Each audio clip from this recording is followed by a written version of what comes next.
بچے کو چومنا جائز ہے۔ حضرت ابو ہریرہ رضی اللہ تعالی عنہ کہتے ہیں کہ ایک دن رسول کریم صلی اللہ علیہ وسلم نے حسن بن علی رضی اللہ تعالی عنہما کا بوسہ لیا تو ایک صحابی اقرا ابن حابس رضی اللہ تعالی عنہ نے، جو اس وقت آپ کی خدمت میں حاضر تھے، کہا کہ میرے 10 بچے ہیں اور میں نے ان میں سے کسی کا بھی کبھی بوسہ نہیں لیا۔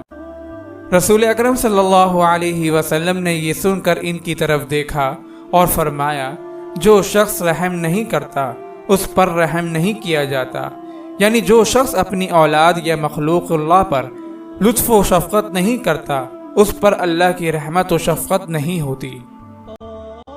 اگر آپ اس صدقہ جاریہ میں شامل ہونا چاہتے ہیں تو چینل کو سبسکرائب کریں اور لائک اور شیئر کرنا نہ بھولیں۔ جزاک اللہ خیرا۔